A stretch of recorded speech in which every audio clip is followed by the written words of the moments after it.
സ്നേഹനികേതനത്തിന്റെ പിന്നാമ്പുറത്ത് ചെത്തിയൊരുക്കിയ തൊടിയിൽ ചെറിയ തൂണുകൾ നാട്ടി തലങ്ങും വിലങ്ങും കെട്ടിയ അഴകളിൽ ഉണങ്ങാനിട്ട വസ്ത്രങ്ങൾ പൊറുക്കി മടക്കുകയായിരുന്നു രേവതിക്കുട്ടി. അലീന സാധനങ്ങൾ വാങ്ങാനായി മാർക്കറ്റിൽ പോയിരിക്കുകയാണ്. ഇന്ന് കുളത്തൂപ്പുഴയിൽ നിന്നും സ്റ്റാൻലി വന്നിട്ടുണ്ട്. അല്ലെങ്കിലും അലീന മാർക്കറ്റിൽ പോകാനിരുന്ന ദിവസമായിരുന്നു. അവൾ പോകാനിറങ്ങിയപ്പോൾ സ്റ്റാൻലി അവളെ കൊണ്ടുപോകാമെന്നേറ്റു. ഇല്ലെങ്കിൽ അലീനയും രേവതിക്കുട്ടിയും കൂടെയാണ് പോകേണ്ടിയിരുന്നത്. സ്റ്റാൻലി കൊണ്ടുപോകാമെന്ന് സമ്മതിച്ചപ്പോൾ അലീന സന്തോഷത്തോടെ പറഞ്ഞു, നന്നായി, ഇവിടുത്തെ വണ്ടിക്ക് ഡീസൽ അടിക്കുകയും വേണ്ട, വാങ്ങുന്ന സാധനങ്ങളുടെ പൈസ പപ്പ കൊടുക്കുകയും ചെയ്യും. ഞാനോ? എൻ്റെ കയ്യിൽ 10-500 കാണും. അത് തിരിച്ചു പോകുമ്പോൾ പെട്രോൾ അടിക്കാനേ ഉള്ളൂ. വല്ലതും വാങ്ങണമെങ്കിൽ പൈസ എടുത്തോണം. എൻ്റെ വണ്ടിയിൽ കയറ്റി കൊണ്ടുപോകുകയും തിരിച്ചു കൊണ്ടുവരികയും ചെയ്യാം. അത്രയേ ഞാൻ ഏറ്റിട്ടുള്ളൂ.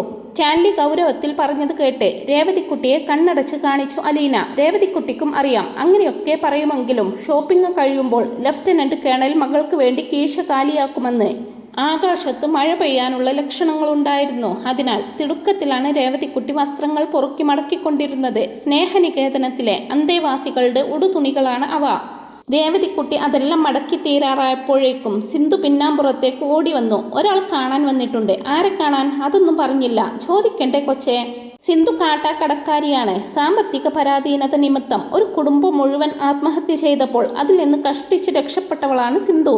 അച്ഛനും അമ്മയും അനുജനും ഇളയ സഹോദരനും പോയി. ഒറ്റ ദിവസം കൊണ്ട് അനാഥയായതിൻ്റെ ഞെടുക്കം ഇനിയും അവളുടെ മനസ്സിൽ നിന്നും മാറിയിട്ടില്ല. ബന്ധുജനങ്ങളിൽ ചിലർ കൂട്ടിക്കൊണ്ടുപോയി കുറെ കാലം സംരക്ഷിച്ചു. അവരുടെ വീടുകളിൽ മാറി മാറി നിന്നു. സംരക്ഷിച്ചു എന്നതിനേക്കാൾ ഉപയോഗിച്ചു എന്ന് പറയുന്നതായിരിക്കും ശരിയായ വാക്ക്. ഒരു വേലക്കാരിയുടെ ഒഴിവ് പലരും നികത്തി. ഒടുവിൽ എത്തിപ്പെട്ടത് സ്നേഹനികേതനത്തിൽ. ഇവിടെ അവൾ സമാധാനമായിട്ട് ഉറങ്ങുന്നു. സ്നേഹനികേതനത്തിന്റെ പുതിയ വെളിച്ചത്തിൽ ഉണരുന്നു. അലീനയിൽ അവൾ തൻ്റെ അമ്മയെയും സഹോദരിയെയും അധ്യാപികയെയും കാണുന്നു. രേവതിക്കുട്ടിയിൽ അവളുടെ കൂട്ടുകാർ ഒളിച്ചു കളിക്കുന്നു. നീ ബാക്കി കൂടി എടുത്തു മടക്കിക്കൊണ്ടുവാ. രേവതിക്കുട്ടി സിന്ധുവിനെ പറഞ്ഞേൽപ്പിച്ച് വേഗം പിൻവരാന്തയിൽ ചെന്ന് കയറി. ഔതക്കുട്ടി ചായൻ എവിടെ പോയി എന്നാലോചിച്ചുകൊണ്ട് അവൾ കിച്ചണിലൂടെ കയറി ഇറങ്ങി. ഊൺമുറിയിലും ഗസ്റ്റ് റൂമും കടന്ന് മുന്നിലെ വലിയ വരാന്തയിലേക്ക് നീങ്ങി. സാധാരണ ഔതക്കുട്ടി ചായനാണ് സന്ദർശകരെ കൈകാര്യം ചെയ്യാനുള്ള ചുമതല ഏറ്റെടുക്കാറുള്ളത്. തീരെ ബോറടിക്കുമ്പോൾ അയാൾ ഡോർമിറ്ററിയിൽ പോയി അവിടെയുള്ള വൃദ്ധരുമായിട്ട് സംസാരിച്ചു കൊണ്ടിരിക്കും. രേവതിക്കുട്ടി വരാന്തയിൽ എത്തിയപ്പോൾ ഒരു സ്ത്രീ വരാന്തയുടെ നടുവിലെ ചതുരൻ തൂണും ചാരി നിൽക്കുന്നത് കണ്ടു. ഒരു ഭാഗം നിലത്ത് വെച്ചിട്ടുണ്ട്. വൈകുന്നേരത്തെ സൂര്യരശ്മികൾ നേരെ കണ്ണിലേക്ക് അടിച്ചതിനാൽ ഒരു സ്ത്രീ രൂപം മാത്രമേ ആദ്യം കണ്ടുള്ളൂ. കണ്ണ് ചിമ്മി അല്പം നീങ്ങിയപ്പോൾ ഒരു ഉൾക്കിടിലത്തോടെ അവൾ ആളെ തിരിച്ചറിഞ്ഞു. വൈജയന്തി, അലീന ചേച്ചിയുടെ അമ്മ. രേവതിക്കുട്ടി അത്ഭുതസ്തബ്ധയായി നിമിഷങ്ങളോളം നിന്നുപോയി. സ്ഥലകാലബോധം വീണ്ടും കിട്ടിയപ്പോൾ അവൾ വേഗം അടുത്തേക്ക് ചെന്നു. യോ, എപ്പോഴാ വന്നത്? ആരും കണ്ടില്ലേ? എന്താ ഇരിക്കാത്തത്? വൈജയന്തി അവളെ തന്നെ സൂക്ഷിച്ചു നോക്കി. അത് കണ്ട് രേവതിക്കുട്ടിക്ക് സംശയമായി. തന്നെ മനസ്സിലായിട്ടില്ലേ? രേവതിക്കുട്ടിയാ ഞാൻ. എറണാകുളത്ത് മാമച്ചനങ്ങളുടെ വീട്ടിൽ നിന്നിരുന്ന. അറിയാമെന്ന് വൈജയന്തി തലയാട്ടി. അവൾ രേവതിക്കുട്ടിയുടെ കരം ഗ്രഹിച്ചു. കൈത്തണ്ടയിൽ തെരുപ്പിടിപ്പിച്ചുകൊണ്ട് എന്തോ പറയാനുള്ളത് പോലെ അല്പസമയം നിന്നു. പക്ഷെ ഒന്നും പറഞ്ഞില്ല. ഇങ്ങോട്ടിരിക്കെ. എങ്ങനെയാ വന്നത്? ബസ്സിലാണോ? രേവതിക്കുട്ടി ചോദിച്ചു. മുറ്റത്തോ ഗേറ്റിന് വെളിയിലോ വാഹനമൊന്നും കണ്ടില്ല. വൈജയന്തി ഒന്ന് മൂളി. അവർ കുനിഞ്ഞ് ബാഗ് എടുത്തപ്പോൾ രേവതിക്കുട്ടി അത് പിടിച്ചെടുത്തു. യാത്ര ചെയ്തു വന്നതല്ലേ? വരാന്തയിൽ സന്ദർശകർക്കായി ഒരു ഭാഗം ഇരിപ്പിടങ്ങളോടെ ഒഴിച്ചിട്ടിട്ടുണ്ടായിരുന്നു. വൈജയന്തിയെ അവിടെ ഇരുത്തണോ അത് അകത്തേക്ക് കൂട്ടിക്കൊണ്ടു പോകണോ എന്ന് രേവതിക്കുട്ടി സംശയിച്ചു. അകത്ത് പ്രത്യേക ഇരിപ്പുമുറിയൊന്നുമില്ല. സ്നേഹനികേതനത്തിൽ അംഗസംഖ്യ കൂടിയതോടെ സൗകര്യങ്ങൾ പരിമിതമായി തീർന്നിരിക്കുകയാണ്. ഇങ്ങോട്ടിരിക്കണേ. രേവതിക്കുട്ടി വൈജയന്തിയെ വരാന്തയിലെ ചാരുബെഞ്ചിൽ ഇരുത്തി. അവർ അവരുടെ അരികെ തന്നെ ഇരുന്നു. ബാഗ് ബെഞ്ചിൽ തന്നെ വെച്ചു. അലീന ചേച്ചി ഇപ്പം ഇവിടെ ഇല്ല. പപ്പ വന്നിട്ടുണ്ടായിരുന്നു. കുറെ സാധനങ്ങൾ വാങ്ങാനുണ്ടായിട്ട് രണ്ടുപേരും കൂടി മാർക്കറ്റിൽ പോയതാ. രേവതിക്കുട്ടി പറഞ്ഞു. വൈജയന്തിക്ക് എന്തെങ്കിലും പറയാൻ അല്പസമയം അവൾ അനുവദിച്ചു. പക്ഷെ വൈജയന്തി ഒന്നും മിണ്ടിയില്ല. രേവതിക്കുട്ടിയും ഇനി എന്ത് പറയണമെന്ന് അറിയാതെയായി. അവൾ എഴുന്നേറ്റു. ഞാൻ കുടിക്കാൻ എന്തെങ്കിലും എടുക്കാം. ഔതക്കുട്ടി ചായൻ ഇവിടെയുണ്ട്. അലീന ചേച്ചിയുടെ വല്യപ്പച്ചൻ കണ്ടിട്ടില്ലായിരിക്കുമല്ലോ. വൈജയന്തി രേവതിക്കുട്ടിയെ നോക്കി മന്ദഹസിച്ച് പതിയെ തലയാട്ടി. ഞാൻ ഇപ്പം വരാം. ആകെ പരിഭ്രമിച്ചതുപോലെയാണ് രേവതിക്കുട്ടി ഡോർമിറ്ററിയിലേക്ക് ഓടിച്ചെന്നത്. ഔതക്കുട്ടി ചായൻ പതിവ് പോലെ ചെവിക്ക് അല്പം കേൾവിക്കുറവുള്ള ഉലഹന്നാൻ ചേട്ടന്റെ കിടക്കരികെ ഒരു സ്റ്റൂളിലിരുന്ന് വെടി പൊട്ടിക്കുകയാണ്. ഉലഹന്നാൻ വല്ലതും കേൾക്കണമെങ്കിൽ വെടി പൊട്ടിക്കണം എന്നാണ് ഔതക്കുട്ടി ചായന്റെ അഭിപ്രായം. വല്യപ്പച്ച, രേവതിക്കുട്ടി കിതപ്പോടെ വിളിച്ചു. അയാൾ തല തിരിച്ചു നോക്കി. നിന്നെ ആരെങ്കിലും ഓടിച്ചോടി കൊച്ചേ? വല്യപ്പച്ചനൊന്ന് ഇങ്ങോട്ട് വന്നേ. സംഗതി അല്പം ഗൗരവമുള്ളതാണെന്ന് മനസ്സിലായപ്പോൾ ഔതക്കുട്ടി ചായൻ സ്റ്റൂളിൽ നിന്ന് എഴുന്നേറ്റ് രേവതിക്കുട്ടിയുടെ പിറകെ ചെന്നു. അലീന ചേച്ചിയുടെ അമ്മ വന്നിട്ടുണ്ട്. നേരോ? ഔതക്കുട്ടി ചായനും ഒന്ന് പകച്ചു. നേര് വരാന്തയിൽ ഇരിപ്പുണ്ട്. നീ ചോദിച്ചില്ലേ എന്തിനു വന്നതാണെന്ന്? ചോദിക്കണോ വല്യപ്പച്ച? നമുക്കറിയരുതോ? മോളെ കാണാൻ വന്നതല്ലേ?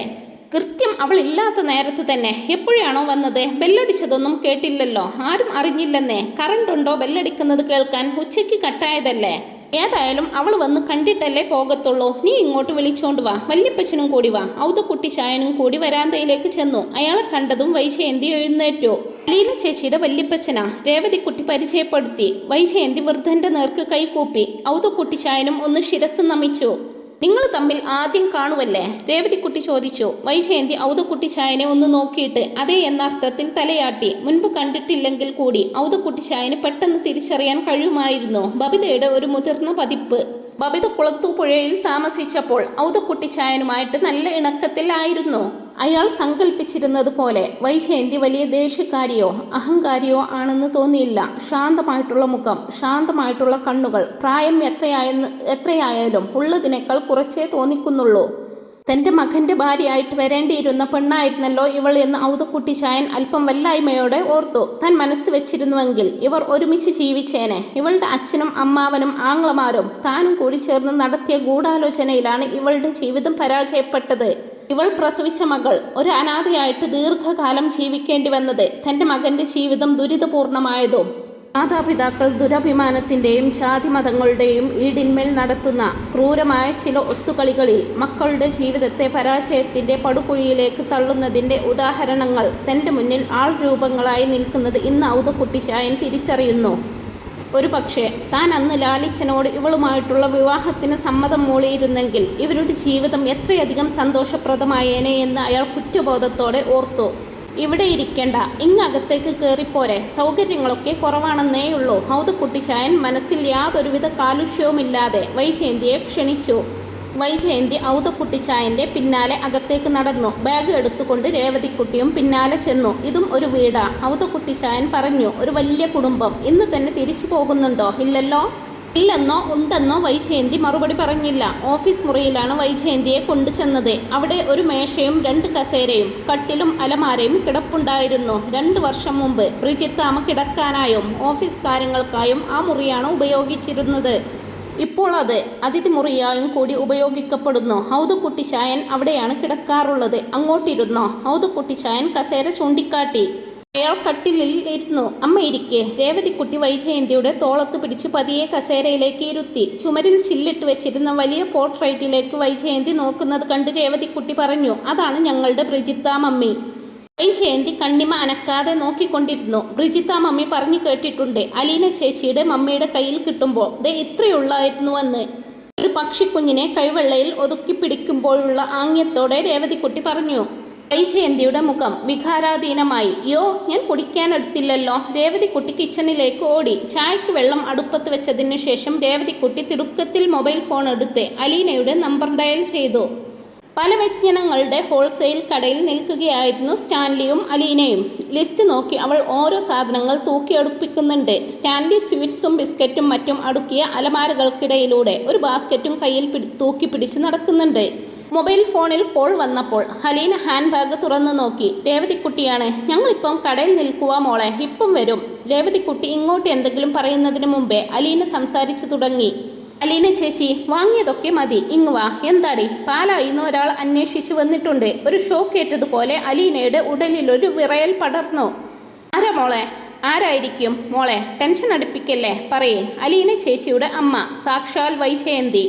അലീനയുടെ വിരലുകളിലേക്കും വിറപടർന്നു. രേവതിക്കുട്ടി വെറുതെ പറയില്ലെന്നറിയാം, എന്നിട്ടും അവൾക്ക് വിശ്വാസമാകുന്നില്ല. അലീനയുടെ മുഖത്തെ ഭാവപ്പകർച്ച കണ്ട് സ്റ്റാൻലി കൈയെടുത്ത് ആംഗ്യത്തിൽ കാര്യമെന്താണെന്ന് ചോദിച്ചു. അലീന കയ്യിലിരുന്ന് ലിസ്റ്റ് പപ്പയുടെ കയ്യിൽ കൊടുത്തു. പപ്പ, ഒരു മിനിറ്റ്.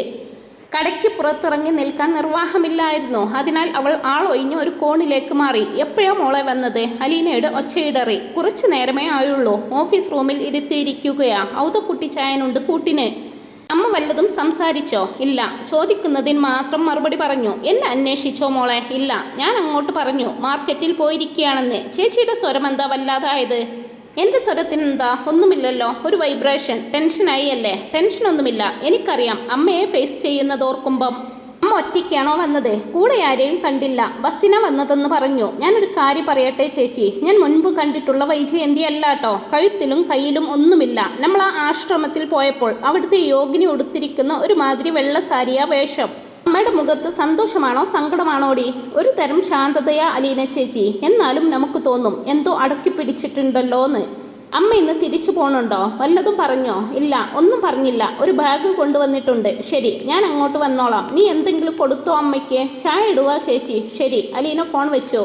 അവൾ പരവശയായി അല്പനേരം നിന്നു. പിന്നെ മൊബൈൽ ഫോണിൽ ബബിതയെ വിളിച്ചു. ലൈൻ കിട്ടിയപ്പോൾ ബബിതയുടെ ചോദ്യം വന്നു. അലീന ചേച്ചി, അമ്മ എത്തിയോ? നിനക്കറിയാമായിരുന്നോടി അമ്മ ഇങ്ങോട്ടാ പോന്നതെന്ന്? പിന്നെ അറിയാതെ ഞാൻ ചോദിക്കുവോ? എന്നിട്ടിപ്പോഴാണോ പറയുന്നത്? നേരത്തെ പറയണമെന്ന് ഓർത്തതാ. പിന്നെ വിചാരിച്ചു മുന്നറിയിപ്പൊന്നും തരണ്ടാന്ന്. ഒരു സർപ്രൈസ് ഉണ്ടാവുന്നതല്ലേ ത്രില്ലേ, അതിൻ്റെ ഒറിജിനാലിറ്റി നഷ്ടപ്പെടണ്ടെന്ന് വിചാരിച്ചിട്ടാ. സോറി. ശരി, ഞാൻ പിന്നെ വിളിക്കാമെന്നും പറഞ്ഞ് കോൾ കട്ട് ചെയ്യുകയാണ് അലീന. കോൾ കട്ട് ചെയ്തിട്ട് അലീന സ്റ്റാൻലിയുടെ സമീപം ചെന്നു. സ്റ്റാൻലി നെറ്റി ചുളിച്ച് അവളെ നോക്കി. നിന്റെ മുഖമെന്താ വല്ലാതെ? അത് പപ്പ, അമ്മ വന്നിട്ടുണ്ട്. എവിടെ? സ്റ്റാൻലി അമ്പരന്നു. സ്നേഹനികേതനത്തിൽ. സ്റ്റാൻലി അവളുടെ മുഖത്തേക്ക് തന്നെ നോക്കിക്കൊണ്ടിരുന്നു. പെട്ടെന്ന് അലീന കരയാൻ തുടങ്ങി. ചുരിദാറിന്റെ ഷോൾ ഉയർത്തി അവൾ കണ്ണു മൂടിയെങ്കിലും മറ്റാൾക്കാരും സെയിൽസ്മാൻമാരും അത് കണ്ടു.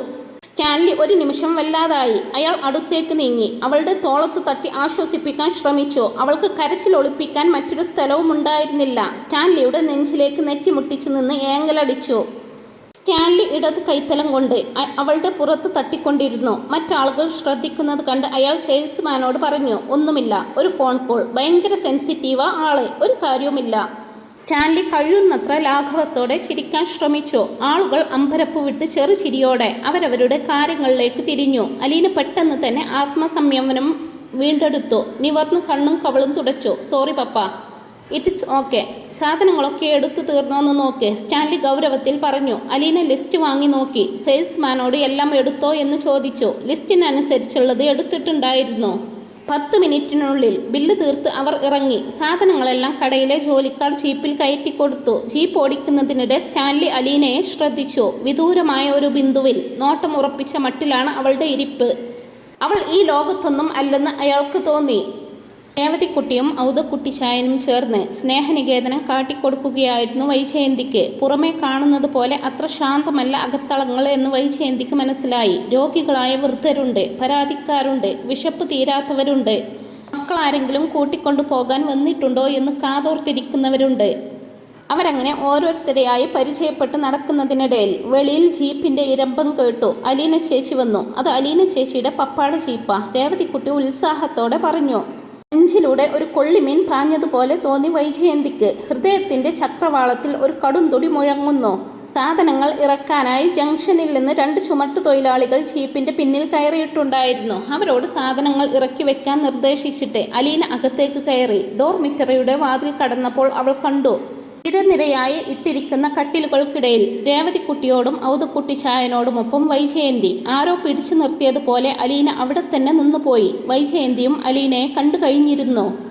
വൈജയന്തിയുടെ നോട്ടം ചുമരിലൂടെ നിരയൊപ്പിച്ചിട്ട കട്ടിലുകൾക്കിടയിലൂടെ പതറിപ്പതറി സ്വന്തം കാൽ ചുവട്ടിൽ വന്ന് തങ്ങി. അവളുടെ കണ്ണിൽ ഒരു എണ്ണപ്പാട വന്നു മൂടി. എല്ലാ കാഴ്ചകളും അവ്യക്തമായി.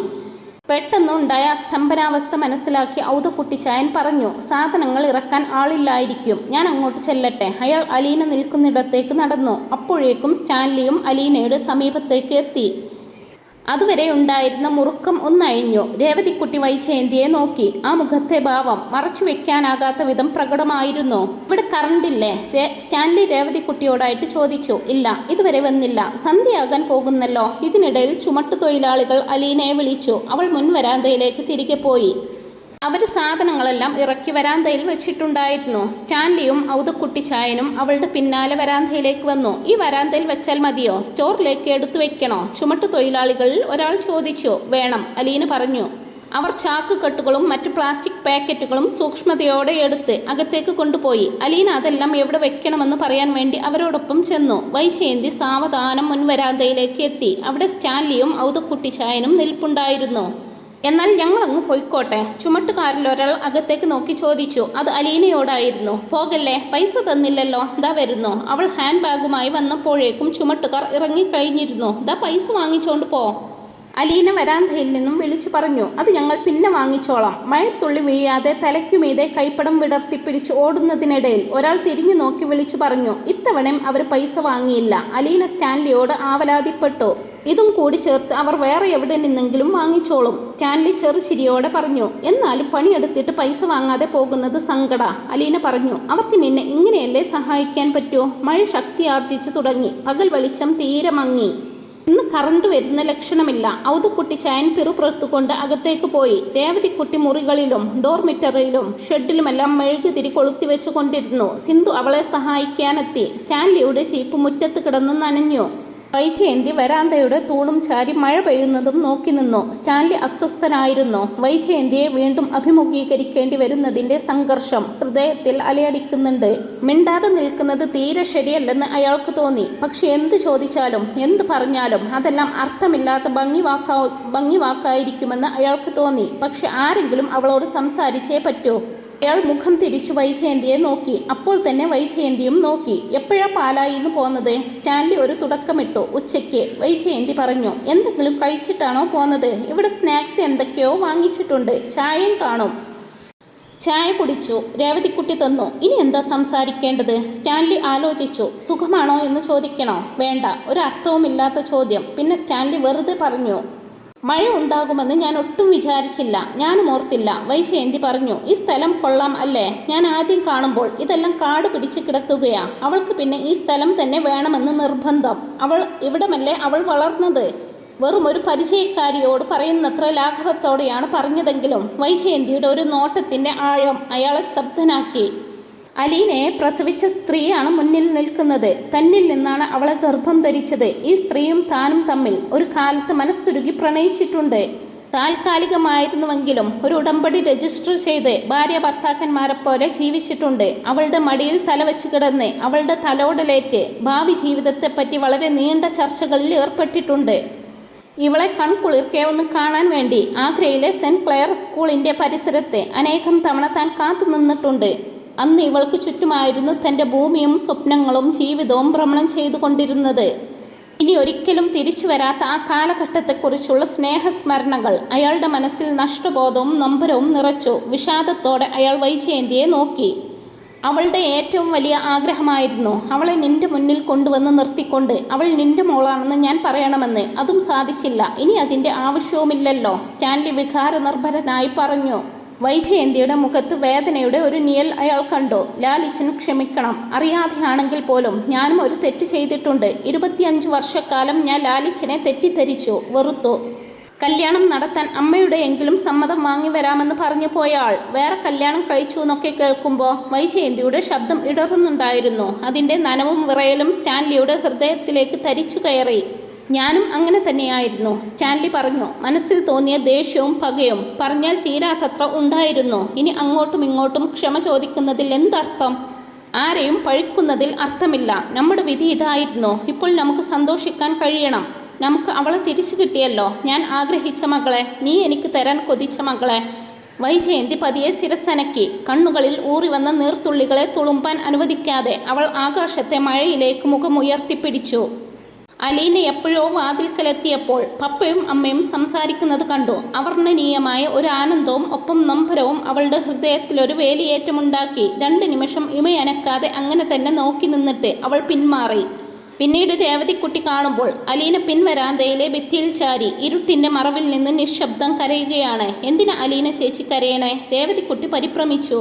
എനിക്കറിഞ്ഞൂടാ. അലീന തേങ്ങി. അലീന ചേച്ചി എന്തുകൊണ്ടാ അമ്മയോട് സംസാരിക്കാത്തത്? എനിക്കറിഞ്ഞൂടാ മോളെ. അലീന വീണ്ടും മുഖം പൊത്തി ഏങ്ങലടിച്ചു. പപ്പ അന്വേഷിക്കുന്നുണ്ട് അവിടെ. പപ്പയ്ക്ക് പോവാനാണെന്ന് തോന്നുന്നു, രേവതിക്കുട്ടി പറഞ്ഞു. അലീന ഷോളിൽ കണ്ണും മുഖവുമെല്ലാം തുടച്ചിട്ട് മുൻഭാഗത്തെ വരാന്തയിലേക്ക് പോയി. അവിടെ ഔതക്കുട്ടി ചായനും വൈജയന്തിയും സ്റ്റാൻലിയും നിൽപ്പുണ്ടായിരുന്നു.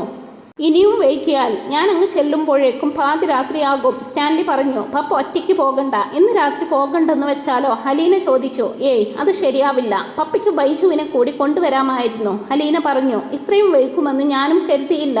പപ്പ ഒന്നും കഴിച്ചുമില്ലല്ലോ. പോകുന്ന വഴി ഏതെങ്കിലും ഹോട്ടലിൽ കയറിക്കോളാം. പപ്പ അങ്ങനെ കഴിക്കൂ എന്ന് അലീനയ്ക്ക് അറിയാം. നോൺ വെജ് വേണമെന്ന് നിർബന്ധമാണ്. ഇനി ആരോടും പ്രത്യേകിച്ച് യാത്രയൊന്നും പറയുന്നില്ല. പോയിട്ട് വരട്ടെ. അയാൾ അലീനയോടായിട്ടാണ് പറഞ്ഞതെങ്കിലും നോട്ടം ഔതക്കുട്ടി ചായനെ ഒന്നൊഴിഞ്ഞ് ഒടുവിൽ വൈജയന്തിയുടെ മുഖത്ത് ചെന്ന് തങ്ങി. അലീന കുടയെടുത്ത് നിവർത്തി സ്റ്റാൻലിയെ ചൂടിച്ചുകൊണ്ട് ജീപ്പിനടുത്ത് വരെ നടത്തി. സ്റ്റാൻലി ജീപ്പിൽ കയറിയിരുന്ന ശേഷം അവൾ വരാന്തയിലേക്ക് തിരിച്ചു പോന്നു. സ്റ്റെപ്പ് കയറിയപ്പോൾ അവളുടെ കാലിൽ നിന്ന് ചെരുപ്പ് തെന്നിപ്പോയി. വീഴാതെ അവൾ വരാന്തയുടെ തൂണിൽ പിടിച്ചു. കുട താഴെപ്പോയി. അവൾ കുടയെടുത്തപ്പോൾ വൈജയന്തി കൈ നീട്ടി. അലീന ഒന്ന് സംശയിച്ച് അമ്മയെ നോക്കി. അമ്മ കൈ നീട്ടി പിടിച്ചിരിക്കുകയാണ്. അവൾ ആ കൈയിലേക്ക് കുട കൈമാറി. വൈജയന്തി അത് വാങ്ങി വരാന്തയുടെ ഒരരുകിൽ വെച്ചു. മുറ്റത്തേക്ക് തെറിച്ചു വീണ ചെരുപ്പ് എടുത്തുകൊണ്ട് അലീന വരാന്തയിലേക്ക് കയറി. ഒന്നും പറ്റിയില്ലല്ലോ? ഔതക്കുട്ടി ചായൻ ചോദിച്ചു. ഇല്ല. സ്റ്റാൻലി ജീപ്പ് പുറകോട്ടെടുത്ത് മുറ്റത്തിട്ട് തിരിച്ചു. എല്ലാവരുടെയും നേർക്കിയെന്ന വണ്ണം കൈ ഉയർത്തി കാണിച്ച് ഓടിച്ചു പോയി. രാത്രിയിൽ ഇങ്ങനെ ഒറ്റയ്ക്ക് ഡ്രൈവ് ചെയ്ത് പോകാറുള്ളതാണോ? വൈജയന്തി ചോദിച്ചപ്പോൾ അലീന ഒരു നിമിഷം സ്തംഭിച്ചു നിന്നു. തന്നോടാണോ ചോദ്യമെന്ന് അവൾ ശങ്കിച്ചു. അത്രയ്ക്ക് സാധാരണമായിരുന്നു ആ ചോദ്യവും ശബ്ദവും. അലീന വൈജയന്തിയുടെ നേർക്ക് മന്ദം തലയാട്ടി. ഇനിയും എന്തെങ്കിലും ചോദിക്കുമോ എന്ന് കാതോർത്ത് അവൾ ഇറയത്തേക്ക് കൈനീട്ടി. മഴവെള്ളത്തിൽ തൻ്റെ കയ്യിൽ പുരണ്ട മണ്ണ് കഴുകി. വൈജയന്തി പിന്നെ സംസാരിച്ചില്ല. ഞാൻ വെള്ളം ചൂടാക്കാൻ വെക്കട്ടെ ചേച്ചി? രേവതിക്കുട്ടി ഇനിയും തീരാനുള്ള ജോലിയെക്കുറിച്ച് ഒരു ഓർമ്മപ്പെടുത്തൽ ഇട്ടുകൊടുത്ത് കിച്ചണിലേക്ക് പോയി.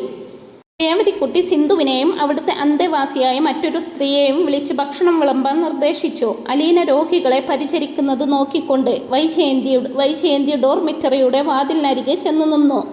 ബഡ്സോർ വന്ന വൃദ്ധയുടെ പുറത്തെ വ്രണങ്ങളിൽ മരുന്ന് വെച്ച് പഞ്ഞു പൊതിഞ്ഞ് ബാൻഡേജ് ഒട്ടിക്കുന്നതിനിടയിലാണ് അലീന അത് കണ്ടത്. അമ്മ തൻ്റെ നേർക്ക് നോക്കി നിർനിമേഷയായിട്ട് നിൽക്കുന്നു. അവളുടെ കണ്ണീരിൽ ഉടൻ കണ്ണുനീർ കുതിച്ചെത്തി. ഇതെവിടെ നിന്ന് കൊണ്ടുവരുന്നുവെന്ന് അവൾ തൻ്റെ കണ്ണുകളോട് നിശബ്ദമായിട്ട് ദേഷ്യപ്പെട്ടു. വെളിച്ചക്കുറവ് കാരണം ഒന്നും വ്യക്തമായിട്ട് കാണാൻ പറ്റില്ലെന്നുള്ളത് ഇപ്പോൾ വലിയ ആശ്വാസമായിട്ട് അവൾക്ക് തോന്നി. ഔതക്കുട്ടി ചായൻ വരാന്തയിൽ ഒരു കസേരയിട്ട് വെറുതെ മഴയിലേക്ക് നോക്കിക്കൊണ്ട് ഇരിക്കുകയായിരുന്നു. അലീന വന്ന് അത്താഴം കഴിക്കാൻ വിളിച്ചപ്പോൾ അയാൾ എഴുന്നേറ്റു. സ്നേഹനികേതനത്തിലെ അന്തേവാസികൾക്കെല്ലാം ഭക്ഷണം കൊടുത്ത് മരുന്ന് കഴിക്കേണ്ടവർക്ക് അതും നൽകിയതിനു ശേഷമാണ് അലീനയും സഹായികളും ആഹാരം കഴിക്കാനിരിക്കുക. ഇന്ന് ഒരാൾ കൂടിയുണ്ട്, വൈജയന്തി. രേവതിക്കുട്ടിയാണ് ഭക്ഷണം വിളമ്പിയത്. കഞ്ഞിയും അച്ചാറും പയറുതോരനും പപ്പടം പൊള്ളിച്ചതും. എനിക്കിത്രയും വേണ്ട, ഇതിൽ നിന്ന് കുറച്ചെടുത്തോ? വൈജയന്തി തൻ്റെ പ്ലേറ്റ് അലീനയുടെ നേർക്ക് നീട്ടി. അലീന ഒരു നിമിഷം സ്തംഭിച്ചിരുന്നു. അമ്മ തന്നെ നോക്കുന്നത് കാണുമ്പോഴും തന്നോട് സംസാരിക്കുമ്പോഴും ശ്വാസം വിലങ്ങുന്നത് പോലെ അവൾക്ക് അനുഭവപ്പെട്ടിരുന്നു. അത്രയും കഴിച്ചൂടെ? അതൊത്തിരി ഒന്നുമില്ലെന്നേ, രേവതിക്കുട്ടി പറഞ്ഞു. അലീനയ്ക്ക് വേണ്ടി വിളമ്പി വെച്ചിരുന്ന പ്ലേറ്റ് വൈജയന്തി എടുത്തു. ഇത് മതി എനിക്ക്, വൈജയന്തി സംതൃപ്തിയോടെ പറഞ്ഞു. വെറുതെയല്ല, മുമ്പത്തേക്കാൾ കുറെ ക്ഷീണിച്ചിട്ടുണ്ട്. അതും രേവതിക്കുട്ടി തന്നെയാണ് പറഞ്ഞത്. വൈജയന്തി മന്ദഹസിച്ചതേയുള്ളൂ. അത്താഴത്തിന് ശേഷം ഔതക്കുട്ടി ചായൻ അലീനയെ വിളിച്ച് വരാന്തയിലേക്ക് മാറ്റി നിർത്തി ചോദിച്ചു. വൈജയന്തി എവിടെ കിടക്കും? അത് സാരമില്ല വല്യപ്പച്ച, എവിടെയെങ്കിലും അഡ്ജസ്റ്റ് ചെയ്തോളാം. അങ്ങനെ എവിടെയെങ്കിലും കിടത്തിയാൽ മതിയോ? നിന്റെ അമ്മയല്ലേ? ഓഫീസ് മുറിയിൽ കിടത്തിയാലോ? എൻ്റെ കട്ടിലെ കിടന്നോട്ടെ. ഞാൻ ഈ വരാന്തയിലോട്ട് തൽക്കാലത്തേക്ക്. അതിൻ്റെയൊന്നും ആവശ്യം വരില്ല, അലീന സമാധാനിപ്പിച്ചു. എന്നിരുന്നാലും വൈജയന്തിക്ക് കിടക്കാനൊരു സ്ഥലം കണ്ടെത്തുന്നത് അത്ര എളുപ്പമായിരുന്നില്ല. പണ്ട് അലീനയും രേവതിക്കുട്ടിയും താമസിച്ചിരുന്ന മുറിയിലാണ് അലീന ഇപ്പോൾ കിടക്കുന്നത്. അത് തീർത്തും ചെറിയ മുറിയാണ്. സിംഗിൾ കോട്ട് കട്ടിലുകൾ മാത്രമേ സ്നേഹനികേതനത്തിലുള്ളൂ. 2 കുട്ടികളും സിന്ധുവും കുട്ടിയമ്മായി എന്ന സ്ത്രീയും കിടക്കുന്ന മുറിയിൽ രേവതിക്കുട്ടിക്ക് വേണ്ടി പ്ലൈവുഡ് കൊണ്ട് മറച്ച് ഒരു ക്യാബിൻ താൽക്കാലികമായിട്ട് ഉണ്ടാക്കിയിരിക്കുകയാണ്. അത് വൈജയന്തിക്ക് നൽകിയിട്ട് രേവതിക്കുട്ടി അലീനയുടെ മുറിയിൽ കിടക്കാമെന്ന് ധാരണയായി. വൈജയന്തി മേൽ കഴുകി എത്തിയപ്പോഴേക്കും രേവതിക്കുട്ടിയും അലീനയും ചേർന്ന് വൈജയന്തിക്ക് വേണ്ടി കട്ടിലിന്മേൽ ഒരു പായും അതിനു മീതെ കോസടിയും ഷീറ്റും വിരിച്ചിരുന്നു. അലീനയ്ക്ക് ഇനിയും ജോലി ബാക്കിയുണ്ടായിരുന്നു. ഡോർമിറ്ററിയിൽ ചെന്ന് അവൾ ഓരോ കിടക്കയ്ക്ക് അരികിലും അല്പസമയം ഇരിക്കും. ഓരോരുത്തരോടും ആശ്വാസവാക്കുകൾ പറഞ്ഞ് സംസാരിക്കും. അവരുടെ തലയിൽ കൈത്തലം വെച്ച് പ്രാർത്ഥിക്കും. സന്തോഷത്തോടെയും സമാധാനത്തോടെയും കൂടിയാണ് ആ അനാഥർ ഉറങ്ങാൻ കണ്ണടയ്ക്കുന്നത്. ഏതാപത്തിലും ഏത് സങ്കടത്തിലും അവരെ താങ്ങിപ്പിടിക്കാൻ ഒരു പെൺകുട്ടിയുടെ സ്നേഹബലമുള്ള കൈകളുണ്ട്. അലീന റൗണ്ട്സ് കഴിഞ്ഞ് തിരിച്ചെത്തി. അമ്മയും രേവതിക്കുട്ടിയും കട്ടിലിൽ സംസാരിച്ചിരിക്കുന്നത് കണ്ടു. ഞാൻ കുളിച്ചിട്ടിപ്പം വരാം, അലീന രേവതിക്കുട്ടിയോട് പറഞ്ഞിട്ട് കുളിമുറിയിലേക്ക് പോയി. കുളി കഴിഞ്ഞ് അവൾ തിരിച്ചു വന്നപ്പോൾ രേവതിക്കുട്ടി റാന്തലും തൂക്കി തൻ്റെ മുറിയുടെ വാതിൽക്കൽ നിൽപ്പുണ്ട്. അമ്മ കിടന്നോടി? അലീന പതിയെ ചോദിച്ചു. രേവതിക്കുട്ടി മുറിയിലേക്ക് കണ്ണു കാണിച്ചു. മുറിക്കുള്ളിലേക്ക് തല നീട്ടി നോക്കിയ അലീന സ്തബ്ധയായി. തൻ്റെ കട്ടിലിനരികെ നിലത്ത് കോസടി വിരിച്ച് അതിൽ ഇരിക്കുകയാണ് അമ്മ. അലീനയുടെ നെഞ്ചിൽ വീണ്ടും ശ്വാസം വിലങ്ങി. ഞാൻ ആവുന്നത്ര പറഞ്ഞതാ ചേച്ചി ഈ കട്ടിലോട്ട് കിടന്നോളാൻ. പക്ഷെ അമ്മയ്ക്ക് അവിടെ നിലത്ത് വിരിച്ച് കിടന്നാൽ മതി. ഞാൻ എന്ത് ചെയ്യാനാ? രേവതിക്കുട്ടി കൈപ്പടം മലർത്തിക്കാട്ടി തൻ്റെ നിസ്സഹായത വെളിപ്പെടുത്തി. ഞാൻ വേണമെങ്കിൽ രേവതിക്കുട്ടിക്കൊപ്പം അപ്പുറത്തെ മുറിയിൽ കിടന്നോളാം. അലീനയുടെ തൊണ്ടയിടറി. അതിൻ്റെ ആവശ്യമുണ്ടോ? ഞാനിവിടെ കിടക്കുന്നത് ശല്യാണോ? വൈജയന്തി ചോദിച്ചു. അലീനയ്ക്ക് കരച്ചിൽ വരുന്നുണ്ടായിരുന്നു. എന്നാൽ ഞാൻ താഴെ കിടക്കാം, അവൾ വിതുമ്പി. അമ്മ നിലത്ത് കിടക്കുമ്പോൾ മകൾ കട്ടിലിൽ കിടക്കുന്നത് അലീന ചേച്ചിക്ക് മനപ്രയാസം ഉണ്ടാക്കുമെന്നൊക്കെ പറഞ്ഞ് രേവതിക്കുട്ടി ഒന്നുകൂടി വൈജയന്തിയെ നിർബന്ധിച്ചു നോക്കി. ഇന്നൊരു ദിവസം ഞാൻ ഇങ്ങനെ കിടന്നോട്ടെ. വൈജയന്തി യാചനാഭാവത്തിൽ രണ്ടുപേരെയും മാറി മാറി നോക്കി. അലീന ചേച്ചി ഇപ്പോൾ വിങ്ങിപ്പൊട്ടി പോയേക്കുമെന്ന് രേവതിക്കുട്ടിക്ക് തോന്നി. അവൾ പെട്ടെന്ന് ദൃഢസ്വരത്തിൽ തീർപ്പ് കൽപ്പിച്ചു. ശരി, ഇന്നിങ്ങനെ തന്നെ. അമ്മയുടെ ഇഷ്ടമല്ലേ? അലീന ചേച്ചി കിടന്നോ? ഗത്യന്തരമില്ലാതെ അലീന കട്ടിലിൽ ചെന്നിരുന്നു.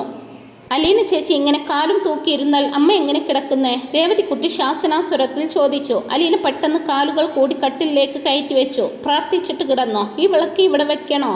വേണ്ട, നീ കൊണ്ടുപോയിക്കോ. അവിടെയല്ലേ കുട്ടികൾ കിടക്കുന്നത്. അലീനയുടെ ശബ്ദം അടിഞ്ഞിരുന്നു. അവളുടെ കണ്ണിൽ കണ്ണീരിന്റെ തിളക്കം കാണാമായിരുന്നു. അലീന അമ്മയെ നോക്കി കൈകൂപ്പി കണ്ണടച്ചിരിക്കുകയാണ്. പ്രാർത്ഥിക്കുകയാണെന്ന് അവൾക്ക് മനസ്സിലായി. സമാധാനമായിട്ട് കിടന്നോളാൻ രേവതിക്കുട്ടി കൈത്തലം കൊണ്ട് അലീനയുടെ നേർക്ക് ഒരു ആംഗ്യം കാട്ടി. ഗുഡ് നൈറ്റ് അലീന ചേച്ചി. അലീനയും തിരികെ ഗുഡ് നൈറ്റ് പറഞ്ഞെങ്കിലും ശബ്ദം കിട്ടിയില്ല. അവൾക്ക് ഇനിയും ചിലതൊക്കെ ചെയ്യാനുണ്ടായിരുന്നു. ഈറൻ മുടി വിതർത്തിയിട്ട് ഒന്നുകൂടി തോർത്തിയില്ല, ചീകി ഒതുക്കിയില്ല. കിടക്കും മുമ്പ് അലമാരത്തട്ടിലെ യേശുവിനോട് ഇത്തിരി വർത്തമാനം പറഞ്ഞില്ല. ഒന്നിനും അവൾക്ക് കരുത്തുണ്ടായിരുന്നില്ല. അവൾ പതിയെ തലയിണയിലേക്ക് ചാഞ്ഞു. ജനൽപ്പടിയിൽ മെഴുകുതിരി നാളം വല്ലപ്പോഴും ഒന്നുലഞ്ഞു. അല്പം കഴിഞ്ഞ് വൈജയന്തിയുടെ ശബ്ദം കേട്ടു. മെഴുകുതിരി അണച്ചേക്കട്ടെ. അലീന മൂളി. മെഴുകുതിരി അണഞ്ഞു. മുറിയിൽ ഇരുട്ട് നിറഞ്ഞു. അലീനയ്ക്ക് ശ്വാസതടസ്സം അനുഭവപ്പെട്ടുകൊണ്ടിരുന്നു. തൻ്റെ പെറ്റമ്മയാണ്. കൈ നീട്ടിയാൽ തൊടാവുന്നത്ര അരികെ. ഇരുട്ടിന് ഹൃദയമുണ്ടെന്ന് അവൾക്ക് തോന്നി. അത് മിടിക്കുന്നത് കേൾക്കാം. സമയം കടന്നുപോയിക്കൊണ്ടിരുന്നു. ഇരുട്ടിൻ്റെ പാളികൾക്കിടയിൽ ഒരു വസ്ത്രമുലയുന്ന മർമ്മരം. അമ്മയാണോ അത്? എന്തൊരു നിശബ്ദത! ഒരു ദീർഘനിശ്വാസം. ആരോ കട്ടിലിൽ സ്പർശിച്ചുവെന്ന് അവൾക്ക് തോന്നി. അലീനയുടെ കൈകാലുകൾ ഒരാശ്രയത്തിനായി കട്ടിലിലേക്ക് പറ്റിച്ചേർന്നു. അടുത്തു വരുന്ന ഇടറിയ ശ്വാസോച്ഛ്വാസം അവൾ കേൾക്കുന്നുണ്ടായിരുന്നു. തോളിന് താഴെ ഒരു സ്പർശനം. അലീന ഞെട്ടി. ഒരു കൈ അവിടെ സ്പർശിക്കുന്നു. ഇരുട്ടിൽ ഒരു രൂപരേഖ കണ്ടെത്താൻ ശ്രമിക്കുകയാണ്. ഓരോ സ്പർശനത്തിലും അലീന പിടഞ്ഞു. കൈകാലുകൾക്കുള്ളിൽ അസ്ഥികൾ ഞെരിഞ്ഞു. ഒരു കൈത്തലം അരുമയായി അവളുടെ കവളത്ത് ചേർന്നു. മറ്റേ കൈത്തലം അടുത്ത കവളത്തും തൊട്ടു. വിരലുകൾ വിറകൊള്ളുന്നത് തിരിച്ചറിയാം. മെഴുകുതിരി ഉരുകി വീഴും പോലെ മുഖത്തേക്ക് ചൂടുള്ള തുള്ളികൾ വീഴുന്നു. നെറ്റിയിൽ വിറപൂണ്ട് ചുണ്ടുകൾ അമരുന്നു. അഗാധമായ ഏതോ മലയിടുക്കിൽ നിന്നെന്ന പോലെ മോളെ എന്നൊരു വിലാപവും അവൾ കേട്ടു. ഭൂമിയിലേക്ക് പിറന്നു വീഴവേ ഒന്ന് കരയാൻ പോലും ശ്വാസം കിട്ടാതെ പിടയുന്ന കുഞ്ഞിനെപ്പോലെയായി അലീന. ഹൃദയം അതിൻ്റെ ചോരക്കുഴലുകളെ പിഴുതെടുക്കാൻ ശ്രമിച്ചുകൊണ്ട് കുടഞ്ഞു കുതറി. അവൾ കൈകാലിട്ട് അടിക്കവേ എപ്പോഴോ ഒരിറ്റ് ശ്വാസം കിട്ടി. ഉറക്കെ ഒന്ന് നിലവിളിച്ചു. വിറച്ച് അത് താണു. വീണ്ടും ഏങ്ങി ശ്വാസം വലിച്ചു ഒന്നുകൂടി. പിന്നെ പരിസരം മറന്ന് തന്നെ മറന്ന് വാവിട്ട് കരഞ്ഞു. റാന്തലിൻ്റെ തിരി താഴ്ത്തി വെച്ച് കിടക്കുകയായിരുന്നു രേവതിക്കുട്ടി. അവൾ ഞെട്ടി എഴുന്നേറ്റ് തിരി ഉയർത്തി. അവൾ വാതിൽക്കലെത്തിയപ്പോഴേക്കും സിന്ധുവും കുട്ടിയമ്മയും എഴുന്നേറ്റ് വന്നു. തൊട്ടടുത്താണ് അലീന കിടക്കുന്ന മുറി. അവിടെ നിന്ന് പൊട്ടിയുള്ള കരച്ചിൽ കേൾക്കാം. അലീനയുടേതാണെന്നും അവർ തിരിച്ചറിഞ്ഞു കഴിഞ്ഞിരുന്നു. സിന്ധുവും കുട്ടിയമ്മയും പരിഭ്രമത്തോടെ രേവതിക്കുട്ടിയെ നോക്കി. ഏതാനും നിമിഷങ്ങൾക്കുള്ളിൽ ഒരു പെൻ ടോർച്ചുമായിട്ട് ഔതുക്കുട്ടിച്ചായനും എഴുന്നേറ്റ് വന്നു. അലീനയല്ലേ അത്? അവൾക്കെന്ത് പറ്റി? അയാൾ പരിഭ്രാന്തിയോടെ ചോദിച്ചു. ചാരിയിട്ടിരുന്ന വാതിലിന് നേർക്ക് ഔതുക്കുട്ടിച്ചായൻ കൈ നീട്ടിയപ്പോൾ രേവതിക്കുട്ടി തടഞ്ഞു. ഒന്നുമില്ല വല്യപ്പച്ച, പോയി കിടന്നോ? ഒന്നുമില്ലെന്ന് പറഞ്ഞാൽ എങ്ങനെയാ? നൊലോളിക്കുന്നത് കേട്ടില്ലേ? കൊച്ചുങ്ങളെപ്പോലെ. സാരമില്ലെന്നേ, അതിൻ്റെ അമ്മയുടെ അടുത്തല്ലേ? ഔതുക്കുട്ടിച്ചായൻ സംശയത്തോടെ രേവതിക്കുട്ടിയെ നോക്കി.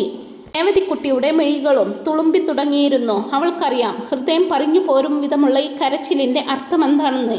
25 വർഷക്കാലം അനാഥയായി അലഞ്ഞ കുഞ്ഞിനെ അതിൻ്റെ അമ്മയെ തിരിച്ചു കിട്ടുകയാണ്. എല്ലാവരും പോയി കിടന്നോ? രേവതിക്കുട്ടി കണ്ണീർ തുടച്ചുകൊണ്ട് പറഞ്ഞു. ഔതുക്കുട്ടിച്ചായനും പതുക്കെ കാര്യം മനസ്സിലായി. അയാൾ മെല്ലെ തിരിച്ചുപോയി. സിന്ധുവും കുട്ടിയമ്മയും മുറിയിലേക്ക് മടങ്ങി. ഡോർമിറ്ററിയുടെ വാതിൽക്കൽ ഒരാൾ വന്ന് തല നീട്ടി നോക്കുന്നുണ്ടായിരുന്നു. അയാളോടും പോയി കിടന്നു കൊള്ളാൻ രേവതിക്കുട്ടി കൈകൊണ്ട് ആംഗ്യം കാട്ടി. ഒടുവിൽ രേവതിക്കുട്ടിയും പിൻവാങ്ങി. ഇപ്പുറത്ത് മുറിക്കുള്ളിൽ വൈജയന്തിയുടെ മുറുകിയ കരവലയത്തിനുള്ളിലെ പൊടിക്കുഞ്ഞായിരുന്നു അലീന. ചരിത്രങ്ങൾക്കും സംസ്കാരങ്ങൾക്കും മുമ്പ് ആദിപ്രാചീനമായ സസ്തനികളുടെ ആവിർഭാവം മുതൽ അവയുടെ രക്തത്തിലും മാംസത്തിലും മജ്ജയിലും കുടികൊള്ളുന്ന ജന്തുസഹജമായ മാതൃതൃഷ്ണയിൽ വൈജയന്തിയും സ്വന്തം കുഞ്ഞിനെ ഒരിക്കലെങ്കിലും മുലയൂട്ടാനും നക്കിത്തുടയ്ക്കാനുമുള്ള മൃഗീയമായ വമ്പലോടെ അവളുടെ മുഖം മാറോടമർത്തിപ്പിടിച്ച് അവളുടെ ഉടലിൽ ഉരുൾ പൊട്ടിപ്പിടയുന്ന അനേക വർഷങ്ങളിലെ കരച്ചിലുകളെ തഴുകിക്കൊണ്ടിരുന്നു. അങ്ങനെ ഒരുപാട് കാത്തിരിപ്പുകൾക്ക് ശേഷം അമ്മയും മകളും ഒന്നായി തീർന്നിരിക്കുകയാണ്. അപ്പോൾ ഇതിൻ്റെ ബാക്കി വിശേഷങ്ങൾ ഉടനെ തന്നെ അപ്ലോഡ് ചെയ്യുന്നതാണ്. ഈ ഒരു സ്റ്റോറി നിങ്ങൾക്ക് ഇഷ്ടപ്പെട്ടെങ്കിൽ ഈ വീഡിയോ ഒന്ന് ലൈക്ക് ചെയ്യാനും ഹൈപ്പ് ചെയ്യാനും മറക്കല്ലേ ഫ്രണ്ട്സ്. കൂടെ തന്നെ സബ്സ്ക്രൈബ് ചെയ്ത് സപ്പോർട്ട് ചെയ്യുകയും ചെയ്യണേ. Thanks for watching my video.